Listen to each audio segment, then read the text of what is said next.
Hello, আসসালামু আলাইকুম। কেমন আছেন সবাই?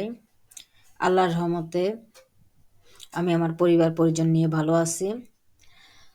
গ্রাফিক বয়েজ চ্যানেলের পক্ষ থেকে আজকে আমি যে কোর্সটি চালু করতে যাচ্ছি সেটা হচ্ছে যে Adobe Illustrator basic and advance.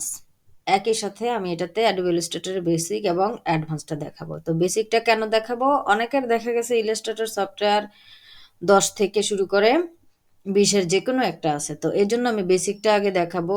আমি ২০ টা দিয়ে শুরু করব।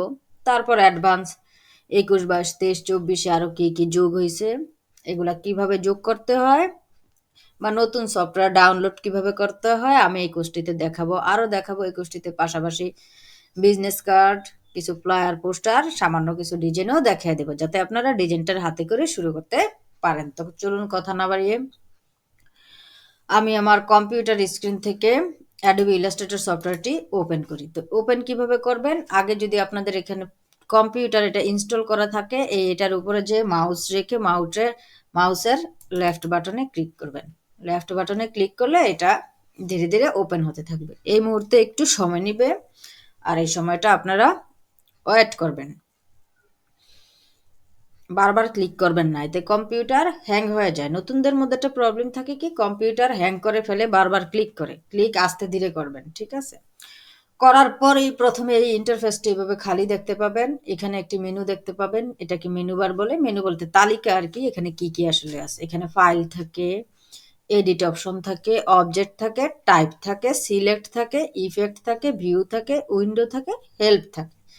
তো এখানে পেজটি নিতে হলে যেখানে যাইতে হয় সেটা হচ্ছে ফাইলে যেতে হয়। ফাইলে যেয়ে নিউতে গেলে আপনারা একটা পেজ নিতে পারবেন, মানে কাগজ নিতে পারবেন। তো কাগজ কিভাবে নেয় এই দেখেন, কাগজ যদি লম্বালম্বি নেয়, আমরা A4 সাইজের কাগজগুলো দেখেছি লম্বালম্বি নেয়, তাহলে এই যে দেখেন মানুষের একটা শেপ, এই লম্বালম্বিতে ক্লিক অবস্থায় রাখবেন। আর যে চ্যাপটা নিতে চান তাহলে এই চ্যাপটাতে ক্লিক করতে হবে, ঠিক আছে? আর আর্টবোর্ড এখানে নেওয়া যায়, আপনি কাগজ কতটা নেবেন। ইলাস্ট্রেটর সফটওয়্যারে একটি কি দুটি আর্টবোর্ড নিয়ে কাজ করাই শ্রেয়। আপনারা বেশি আর্টবোর্ড নিয়ে কাজ করতে চাইলে অ্যাডোবির আরো অনেক সফটওয়্যার আছে, আমি পরবর্তীতে এগুলো আলোচনা করব, ওইখানে আপনারা এগুলা নেবেন। তারপর আছে ব্লিড এরিয়া, এগুলো আমি এই কোর্সের ফাঁকে ফাঁকে পরে বুঝিয়ে দেব, যেহেতু আপনারা নতুন সহজে যাতে কাজ করতে পারেন মূল থিমটা আমি দেখাচ্ছি। এরপর আছে মোড সেটিং। মোড সেটিং এ যে আপনারা এখান থেকে কালার নিতে পারবেন, RGB কালার বা CMYK কালার। RGB কালার নাই কোনগুলোতে, যেগুলা মূলত আপনার প্রিন্ট হয় না, ফাইল যেগুলো প্রিন্ট হবে না সেগুলো RGB, আর CMYK যেগুলো প্রিন্ট হবে, যেমন কোনটা বিজনেস কার্ড প্রিন্ট হয়, তারপর আপনার ফ্লায়ার প্রিন্ট হয়, যেগুলো প্রিন্টেবল ফাইল CMYK। এখন যদি আপনি নাও বুঝেন কাজ শুরু করে দিতে পারেন যে কোনো একটা কালার নিয়ে, ঠিক আছে? যেকোনো একটা কালার নিয়ে আপনি কাজ শুরু করে দিতে পারেন। তারপর এখানে আছে কি ইফেক্ট।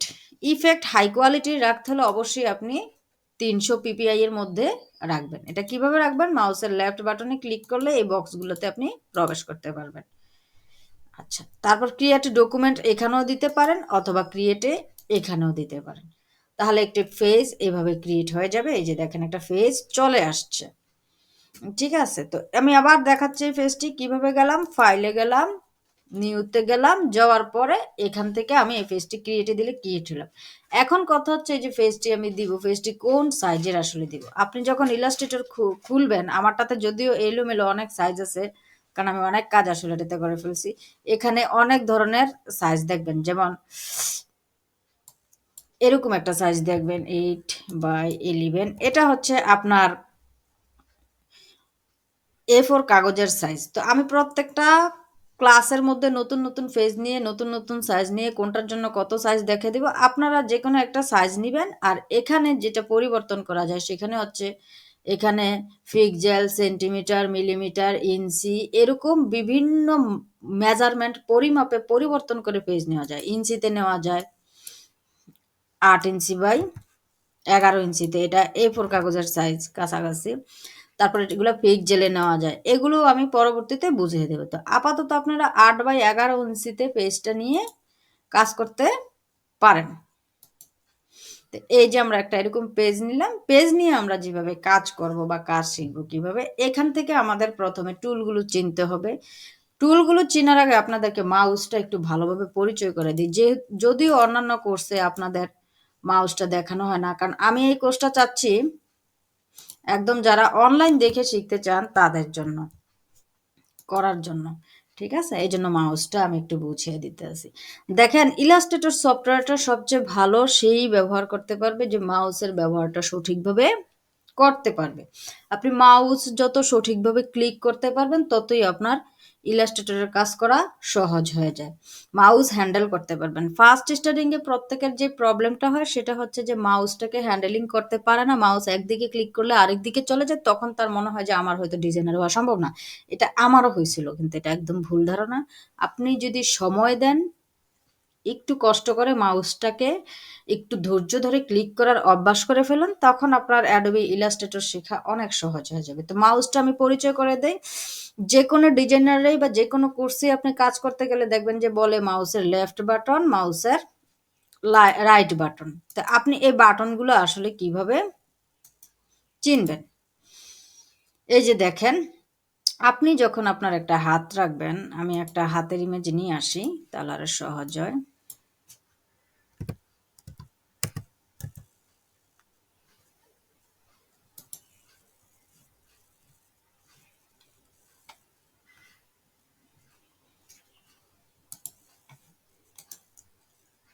Copy image.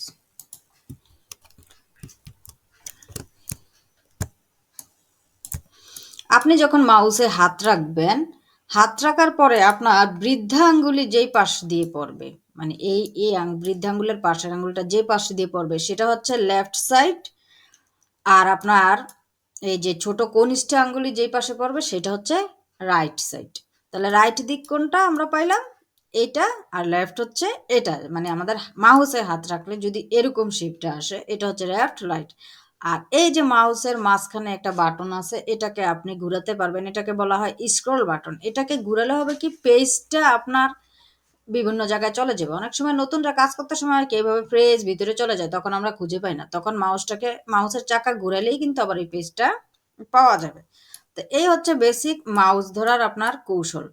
তারপর হচ্ছে আপনার যতগুলো কাজ করবেন কিবোর্ড দিয়ে কাজ করবেন। কিবোর্ড দিয়ে কাজ আমি ফাঁকে ফাঁকে দেখিয়ে দিব। দেওয়ার আগে আমি এখানের টুলগুলোকে চিনিয়ে দিই। এখানে বেসিক যে টুলগুলো থাকে এই পাশে, এগুলোর নাম আমি আপাতত আপনাদেরকে কিছু পরিচয় করিয়ে দিই। যেমন এটাকে বলা হয় ডাইরেক্ট সিলেকশন টুল। এই টুল, সরি, সিলেকশন টুল। এই সিলেকশন টুলটি আপনি কিবোর্ড থেকে কিভাবে আনবেন? কিবোর্ড থেকে কিভাবে আনবেন? যদি কিবোর্ডের ভি ক্লিক করেন, ধরেন আমি অন্য জায়গাতে আছি, কিবোর্ডে আমি ভি ক্লিক করলাম, অটোমেটিকলি এই টুলটাতে আমার মাউসের কার্সর চলে আসবে। মাউসের কার্সর কিবোর্ড দিয়ে আনা যায় কিভাবে? আমি ধরেন অন্য একটা জায়গাতে আছি সাপোজ, এখন আমি ভি ক্লিক করলাম। ভি ক্লিক করার সাথে সাথে এই সিলেকশন টুলটাতে মাউস চলে যাবে। চলে যাওয়ার পরে আপনি এই টুলটা নিয়ে কাজ করতে পারবেন। কিভাবে কাজ করে এই টুলটা? এই টুলটা কাজ করে হচ্ছে কোনো জিনিস যদি এটাকে ধরে মাউসের লেফট বাটনে ক্লিক করেন, এই যে লেফট বাটনে দেখেন একটা ক্লিক শব্দ আসছে, লেফট বাটনে ক্লিক করেন। ক্লিক করে অবস্থা ছাড়বেন না। ধরা অবস্থায় যদি এই যে টানাটানি করেন, এটাকে নাড়াতে পারবেন। আর যেখানে নাড়াই আনে রাখবেন সেখানে ছাইড়া দিলে এটা চলে আসবে। আবার আমি কি করলাম, এই যে এইটা তো সিলেক্ট আছে, আমি এটার উপর মাউসটা মানে ইয়েটাকে নেড়ে কি জানি বলে, এভাবে কিন্তু আমি এটা নাড়তে আছি। এই যে মাউসটাকে আমি এভাবে নাড়তে আছি। দেন মাউসটাকে আমি এভাবে নাড়তে আছি, এভাবে নাড়তে আছি। এই যে নড়ে, আমার মাউসটা এভাবে নড়তেছে। আর এই যে নড়তেছে। তো আমি এভাবে মাউসটাকে নাড়িয়ে একদম এই হাতটার উপরে আনলাম। আনার পরে মাউসের লেফট বাটনে ক্লিক করলাম। এখন আমি এটাকে নাড়াতে পারবো। আপনি যদি ছেড়ে দিয়ে মাউসটাকে নাড়ান, শুধু মাউসটা নাড়বে। আর যদি সিলেকশন টুল দিয়ে কোনো কিছুর উপর ক্লিক করে মাউসটাকে নাড়ান, তাহলে ওই জিনিসটা নড়বে। তো এই জিনিসটাকে নড়ে আমরা এখানে নিয়ে আসলাম। তারপর আর একটা টুলস আছে এটার পাশাপাশি, একটা হচ্ছে direct selection tool, group selection tool. আজকের ক্লাসে আমি ডাইরেক্ট সিলেকশন টুলটা দেখাবো। ডাইরেক্ট সিলেকশন টুলটার কাজ হচ্ছে এটা আপনার কি করবে, এটাকে সিলেক্ট তো করবে এটার শেপগুলোকে বিভিন্নভাবে পরিবর্তন করতে পারবে। যেমন আমি এটাকে সিলেক্ট করলাম, ঠিক আছে? এটা তো ইমেজ, যে কোনো একটা শেপ আমি ড্র করি এখানে। এই যে এখানে এসে সিলেক্ট করলাম। সিলেক্ট করে কিবোর্ড থেকে মাউসের লেফট বাটনে ক্লিক করলাম। ক্লিক করে ধরে রাখলাম, রেখে এই যে ভিতরে টান দিলাম। দেখেন আপনার এই শেপটার কি অন্যরকম একটা ডিজাইন হয়ে গেছে। তো এটাকে অনেকভাবে ব্যবহার করা যায়, আসলে আমি একটা ভাবে ব্যবহার দেখালাম, এই যে এইভাবে টান দিলাম, এইভাবে হয়ে গেছে। তো এই একটা ভাবে ব্যবহার করা যায়, এটার ব্যবহার আমি আরো দেখাবো পরবর্তী ক্লাসে। একটা কালার দিয়ে নিই। তারপর কি করা যায়, এটাকে আপনার এই যে এখানে ধরে যে এখানে আপনার এই যে এটাকে সিলেক্ট করা যাবে না, যদি টিপ দিয়ে ফেলেন তাহলে এটা সিলেক্ট হয়ে যাবে, এটাকে সিলেক্ট করা যাবে না। সিলেক্ট ছাড়াই এটার এই কর্নারে এনে যদি এইভাবে এই যে দেখেন টানলাম,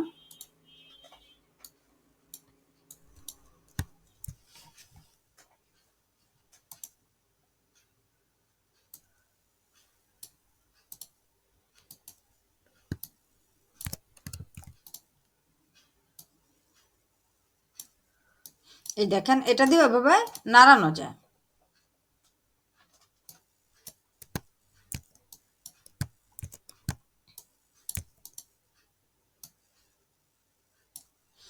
এভাবে এটার এই এতটুকু কাজ আজকে আমি দেখালাম। তারপরে যে টুলটা আছে সেটার কাজ আমি পরে দেখাবো।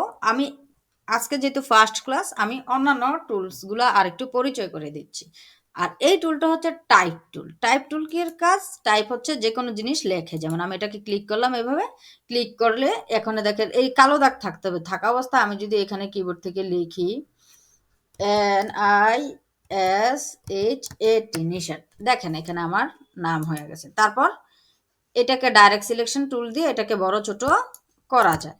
তো আপাতত লেখাই শিখেন। তো এটা কিন্তু ব্ল্যাক থাকতে হবে। ব্ল্যাক থাকার জন্য কি করতে হবে, এই যে দেখেন এই বক্সটাতে কিন্তু এখন লেখা যাবে না, কারণ এটার ব্ল্যাক নাই। এটাকে ব্ল্যাক রাখার জন্য টাইপ টুলে সিলেক্ট করে এটার উপর কিবোর্ড থেকে মাউসের লেফট বাটন ডাবল ক্লিক করলে এটা ব্ল্যাক হয়ে যাবে। ব্ল্যাক হওয়ার পরে আমি এই যে দেখেন এখন লিখলাম NISHAT, নিশাত। তো এই হচ্ছে এটা টাইপ টুল। টাইপ টুলের কাজ আজকে আমি অল্প একটু দেখালাম, আপনারা জাস্ট টুলগুলো নিয়ে আজকে ঘাটাঘাটি করবেন।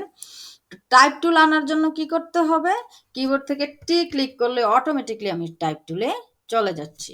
ভিডিও ডেসক্রিপশনে আমি লিখে দিব কোন টুল, কোন কি ক্লিক করলে কোন টুলটা আসবে, ঠিক আছে? মোটামুটি অনেকগুলো লিখে দেওয়ার চেষ্টা করব। আর এইটা হচ্ছে রেক্ট্যাঙ্গেল টুল। রেক্ট্যাঙ্গেল টুল দিয়ে কি করে যে কোনো শেপ আঁকে, যেমন এটা আমি এঁকে রাখছি, এটাকে বলা হয় রেক্ট্যাঙ্গেল টুল। কিভাবে আঁকে, আপনি মাউসটা ধরবেন, লেফট বাটনে ক্লিক করবেন, এইভাবে টান দিবেন, দেখেন শেপ হয়ে গেছে। আবার এইভাবে টান দিবেন, শেপ হয়ে গেছে। এইভাবে টান দিবেন, শেপ হয়ে গেছে। এইভাবে টান দিবেন, শেপ হয়ে গেছে, ঠিক আছে? এটাকে বলে রেক্ট্যাঙ্গেল টুল। তো আজকে এগুলা দেখলাম। এখন রেক্ট্যাঙ্গেল টুলটা আমি এভাবে একটা শেপ আঁকলাম। আঁকার পরে এই রেক্ট্যাঙ্গেল টুলে কালার দিবেন কোত্থেকে? কালার অনেক জায়গা থেকে দেওয়া যায়। প্রাথমিকভাবে আমি কালারটা যেখান থেকে দেখা দিচ্ছি সেটা হচ্ছে এইখানে যে একটা বার থাকবে এখান থেকে কালার দিবেন। এখান থেকে দুইভাবে কালার দেওয়া যায়। একটা হচ্ছে এই যে সাইডে কালার, এই যে সাইডে আমি একটা কালার দিলাম, সাইডে কালার দেওয়া যায়। এই সাইডের কালারটা আপনি চেঞ্জ করতে পারবেন। এই সাইডের কালারটাকে বলা হয় স্ট্রোক কালার। এই যেটা হলো স্ট্রোক প্যানেল। এখানে যদি আপনি মাউসের ডাবল ক্লিক করেন স্ট্রোক প্যানেলটা ওপেন হবে, আপনি যে কোনো কালার এটা দিতে পারবেন। আর যদি আপনি বক্সের ভিতরে কালার দিতে চান, এটাকে বলা হয় ফিল কালার। এই ফিল কালার আপনি এখান থেকে যে কোনো একটা দিতে পারবেন। তাও আপনি কি করবেন, এই যে এখানে ক্লিক করে ডাবল ক্লিক করবেন, এখানে ধরে এই যে ডাবল ক্লিক করলাম, ডাবল ক্লিক করাতে এই কালার প্যানেল ওপেন হলো। আপনি যে কোনো একটা কালারে ক্লিক করলে কালার দিতে পারবেন। আবার যদি কালার না দিতে চান তাহলে এই যে এখানে নানে ক্লিক করবেন, এটা হচ্ছে না। আবার যদি স্ট্রোক কালারও না দিতে চান এখানে নানে ক্লিক করবেন। আচ্ছা, স্ট্রোক মোটা চিকনও করা যায়, সেটা হচ্ছে এখানে যে স্ট্রোক মোটা চিকন করে। আচ্ছা, এবার হচ্ছে আপনি অবজেক্টগুলো যদি কোনো কারণে একটু এখান থেকে এখানে নাড়াতে চান, পেজটা নাড়াতে চান, সরি অবজেক্ট না, আপনি যদি পেজটা কোনো কারণে নাড়াতে চান, আপনার মনে হচ্ছে যে পেজটা আমি একটু নাড়ায়া এই পাশে নিয়ে আসবো, তাহলে আপনারা এই যে এখানে একটা টুলস আছে হাতের মতো, এটাকে অলরেডি হ্যান্ড টুল বলে। আর এটা আনারও সহজ পদ্ধতি, এজ দিয়ে ক্লিক করলে এই টুলে চলে আসবে। এই হ্যান্ড টুল দিয়ে আপনারা এটা নাড়াতে পারবেন। আমি কিন্তু ধারাবাহিকভাবে দেখালাম না, যেই জিনিসটা দেখলে সহজে মনে রাখতে পারবেন, ব্রেনে থাকবে, আমি ওই জিনিসটা দেখানোর চেষ্টা করছি আমার ফার্স্ট ক্লাসে। তো এভাবে আপনারা এই সফটওয়্যারে এভাবে প্র্যাকটিস করবেন। তারপর আপনারা কি করবেন, এটা যদি ফাইলটাকে সেভ করতে চান, এই যে ফাইলে যাবেন, ফাইলে যাওয়ার পরে সেভে যাবেন, সেভে যেয়ে আপনি ফাইলটার একটা নাম দিয়ে আপনার এই যে এআই অপশন অলরেডি আছে, এআই অপশনে চেঞ্জ হবে। আর যদি আরো অন্যান্য অপশন হচ্ছে সেভ করা যায়, এখানে এই অপশনগুলো আছে, এগুলো আস্তে আস্তে শিখবেন। আপাতত এআই অপশনে ইয়ে করবেন, আর এখানে ধরুন ফাইলের নাম দিবেন NISHAT, নিশাত। এই নিশাত দিলে সেভ হয়ে যাবে এটা, ঠিক আছে। সেভ হওয়ার পরে আপনার এরকম একটা ইন্টারফেস আসবে, আপনি ইলাস্ট্রেটরের এখানে ভার্সন, এগুলো আমি পরে দেখাই দিব। ওকেতে ক্লিক করলে সেভ হয়ে যাবে, আর ক্যান্সেলে ক্লিক করলে সেভ হবে না। আপনি আরেকভাবেও সেভ করতে পারেন। আপনি যদি কিবোর্ড থেকে কন্ট্রোল, এই যে কিবোর্ডের একটা বাটন আছে CTRL,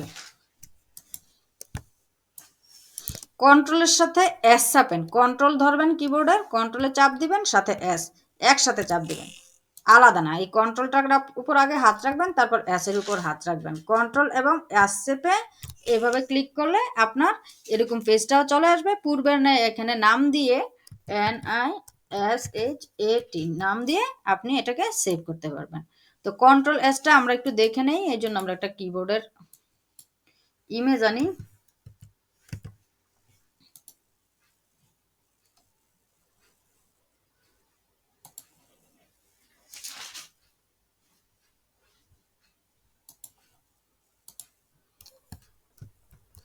এই যে দেখেন, কিবোর্ড থেকে এই কন্ট্রোলে ক্লিক করবেন আর এস এ একসাথে ক্লিক করবেন। এই কন্ট্রোলের উপর আগে হাত রাখবেন, রাখার পরে এস এর উপর হাত রাখবেন, কন্ট্রোল, এই যে কন্ট্রোলের উপর হাত রাখলেন, কন্ট্রোল, এই এস এর উপর হাত বলতে আঙ্গুল নেবেন, একটা আঙ্গুল কন্ট্রোলের উপর আর একটা আঙ্গুল এস এর উপর রেখে কন্ট্রোল এস, এই যে ক্লিক করলে আপনার সেভ বাটন চলে আসলো। এভাবে আপনারা ফাইলটি সেভ করবেন। ফাইলটি ক্লোজ করবেন কিভাবে, এই যে এখানে আবার ফাইল মেনুতে যাবেন, ফাইল মেনুতে যাওয়ার পরে এক্সিট আছে, এটাও করতে পারেন। অথবা কিবোর্ড থেকে যদি আপনারা করতে চান তাহলে কন্ট্রোল দিবেন, এখানে কন্ট্রোল দেওয়ার পরে এই যে কন্ট্রোলে আঙ্গুল রাখলাম, এই উপরে আরেকটা ইয়ে আছে কন্ট্রোল কিউ, কন্ট্রোলে আঙ্গুল একটা, কন্ট্রোল কিউতে একটা রাখলে যদি এটা সেভ থাকে তাহলে আপনার এই অপশনটা আসবে না। তুমি কি সেভ চেঞ্জ করতে চাও বা এই সেভ করতে চাও বা এরকম ইয়ে থাকবে, আপনি সবসময় নো দিবেন, ক্যান্সেল দিবেন না। নো দিলে ইয়েস দিবেন কেন, আপনি তো আর সেভ চেঞ্জ করতে চান না, কি সেভ যা আছে তা রাখতে চান, এই জন্য আপনি কি করতে হবে, নো দিতে হবে। নো দিলে এটা সেভ হয়ে যাবে, এক্সিট হয়ে যাবে, বন্ধ হয়ে যাবে। তো এভাবে আমাদের ইলাস্ট্রেটরটি আজকের জন্য বন্ধ হয়ে গেল। আশা রাখি ফার্স্ট ক্লাস আপনারা বুঝতে পারছেন। এভাবে আজকে দিন ঘাটবেন। নেক্সট ক্লাস থেকে আমি আস্তে আস্তে কাজ দেখাবো, হোমওয়ার্ক দেখাবো, প্লাস এগুলো প্র্যাকটিস করার জন্য জিপ ফাইলও দিয়ে দেবো। এতক্ষণ আমার সাথে থাকার জন্য গ্রাফিক বয়ের চ্যানেলের পক্ষ থেকে থ্যাংকস ফর ওয়াচিং। আল্লাহ হাফেজ।